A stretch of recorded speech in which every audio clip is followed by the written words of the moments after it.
Hello दोस्तों, नमस्ते। कैसे हैं आप सब। आज की कहानी है जोरू का गुलाम। कहानी को पूरा सुने। अच्छी लगे तो लाइक, शेयर और चैनल को सब्सक्राइब कर दें। धन्यवाद। सीमा की शादी को 2 साल होने वाले थे, लेकिन अभी तक अपनी सास का दिल नहीं जीत पाई थी। एक सहेली जैसी नंद थी, लेकिन अभी कुछ महीने पहले ही उसकी शादी हो गई थी, इसलिए सीमा और अकेली हो गई थी।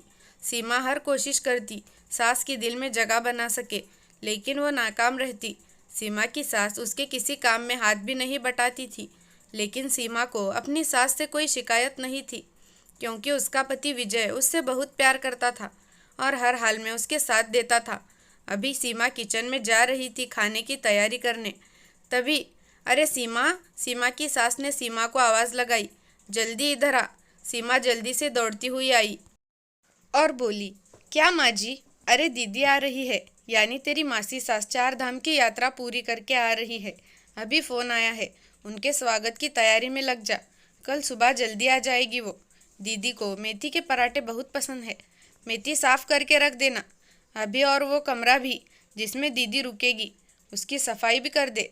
दीदी को गंदगी पसंद नहीं है और उसको पूरी तरह से आराम करवाना हमारा काम है। याद रखना सीमा, उनको कोई शिकायत का मौका मत देना। सीमा मन ही मन सोचने लगी। शाम के 7 बज रहे हैं।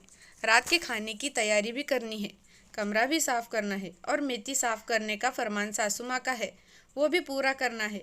और सुबह जल्दी भी उठना है। काश कोई उसकी कुछ तो मदद कर दे, पर मदद मांगे किससे। माँ और बेटा मैच देखने बैठ गए। मैच देखते हुए मेथी भी साफ कर सकते हैं, पर नहीं, खुद तो कुछ पूछेंगे नहीं कि कोई काम है तो हमें बता दो। मैं बोलूँगी तो 2 बात और सुनने को मिलेगी। इससे अच्छा है मैं खुद ही कर लेती हूँ। ये सोचकर सीमा खुद ही सारा काम करने लग गई। वैसे भी आज तक उसके पति विजय जब भी उसकी किसी काम में मदद करनी चाहिए, माँ जी ने उसे जोरू का गुलाम बोलकर उसका मजाक बनाया था। इससे विजय ने गुस्सा होकर सीमा के घर के कामों में मदद करना बिल्कुल ही बंद कर दिया था। सीमा ने भी फिर कहना बंद कर दिया। उसको शांति से जीना था विजय के साथ, क्योंकि वो नहीं चाहती थी घर में हर दिन कलेश हो और घर का सुकून बर्बाद हो। इसलिए चुप रहने में ही भलाई है। काम करते करते रात हो गई। सीमा थक कर सो गई। सुबह मेन डोर की घंटी से नींद उड़ी। मौसी जी आ गई थी। सीमा की सास अपनी बहन को देखकर बहुत ही खुश हुई।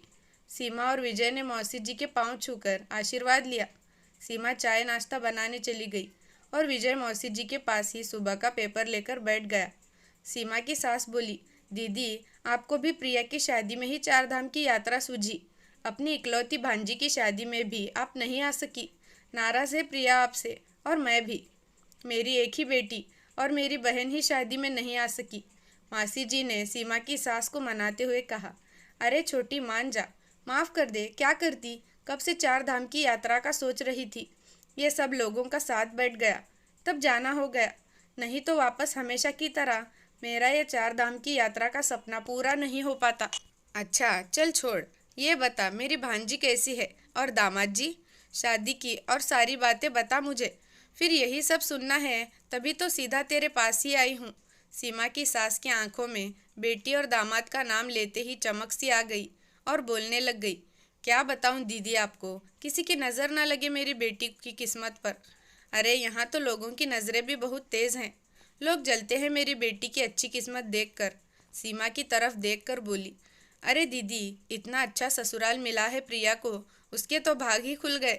बस आपकी दुआओं का असर है। आप हमेशा बोलती थी उसको कि प्रिया राज करे, ऐसा ससुराल मिले। अरे देखो दीदी, सच में वो तो राज कर रही है, राज। ये सब बोलते हुए सीमा की सासू माँ फूली नहीं समा रही थी। और दामाद जी तो हीरा है, हीरा। प्रिया बता रही थी कि उसने अभी तक सुबह की चाय नहीं बनाई इन 7 महीनों में। दामाद जी को सुबह जल्दी उठने की आदत है। सुबह की चाय वही बनाते हैं सबके लिए, और प्रिया को उसके कमरे में चाय लेकर आते हैं। क्या बोलते हैं दीदी उसको, बेड टी। ऐसा बोलकर सीमा की सास ज़ोर ज़ोर से हंसने लगी। प्रिया की छोटे बड़े कामों में मदद करने के लिए हर वक्त उसकी सास, उसकी ननंद और दामाद जी हर वक्त तैयार रहते हैं। जब प्रिया रसोई में काम कर रही है, तब दामाद जी उसको आवाज़ नहीं लगाते, खुद ले आते हैं अपना सामान। बहुत ही संस्कारी लड़का मिला है दीदी। इधर कई दिनों से मेरी तबीयत खराब है। हर दिन मुझसे भी फ़ोन करके तबीयत के बारे में पूछते रहते हैं। सच दीदी, ऐसा दामाद जिसको मिल जाए उसका तो जन्म सुधर जाए। मैं तो वारी वारी जाती हूँ दामाद जी पर। मेरी प्रिया की पसंद नापसंद सबका ध्यान रखते हैं। सारा दिन हाँ प्रिया प्रिया करके उसके आगे पीछे लट्टू हुए फिरते हैं। जिस माँ की बेटी का ऐसा पति हो वो तो खुश नसीब होती है। बेटी की तरफ से चिंता मुक्त हो गई दीदी। मैं तो चैन की नींद सोती हूँ। सीमा की सासू माँ और साथ में मासी हंस पड़े। इसी बीच विजय वहाँ से उठ जाता है और रसोई की तरफ जाने लग जाता है। तभी माँ बीच में बोलती है, अरे तू किचन में क्या लेने जा रहा है? पेपर पढ़। आवाज़ लगा दी सीमा को यहाँ से चाय नाश्ता लाने के लिए। विजय पीछे मुड़ता है और माँ से कहता है, नहीं माँ, मैं आज से सीमा को बाहर बैठा हुआ आवाज़ नहीं लगाऊंगा, बल्कि रसोई में जाकर खुद मुझे जो चाहिए वो ले आऊँगा। छुट्टी वाले दिन जितना संभव हो उतना उसका हर काम में हाथ बटाऊंगा। आज मुझको पता चल गया आपकी बातें सुनकर, अगर पति अपनी पत्नी का किसी भी काम में मदद करे, हाथ बटाए, उसकी नापसंद पसंद के बारे में पूछे, प्यार और इज्जत से बात कर ले तो वो जोरू का गुलाम नहीं होता, बल्कि ऐसा व्यवहार और प्यार की वजह से तो पत्नी शुक्रगुजार हो जाती है। और पत्नी नहीं बल्कि उसका परिवार और उसकी माँ की तो पूरी चिंता दूर हो जाती है, जैसे आपकी चिंता दूर हो गई दामाद जी को लेकर। मुझको तो खुद पर शर्म आ रही है कि ये बात मैंने पहले क्यों नहीं सोची। आज सीमा की मम्मी भी आपके जैसे अपने दामाद के बारे में यानी मेरे बारे में किसी को इतना खुश होकर बोल पाती। पर कोई बात नहीं, जब जागो तब सवेरा। आज से मुझको भी दामाद जी जैसा बनना है माँ।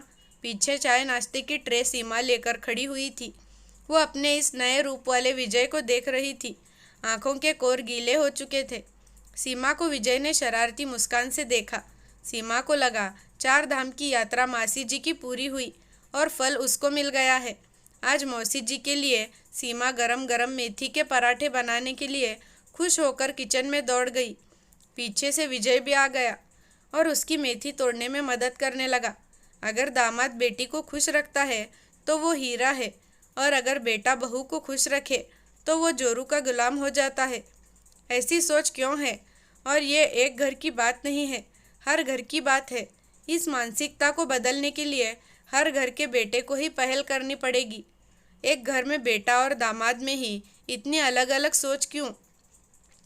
दामाद बेटी को प्यार करे तो बहुत अच्छा, बेटा बहू को प्यार करे तो बेटा गलत क्यों?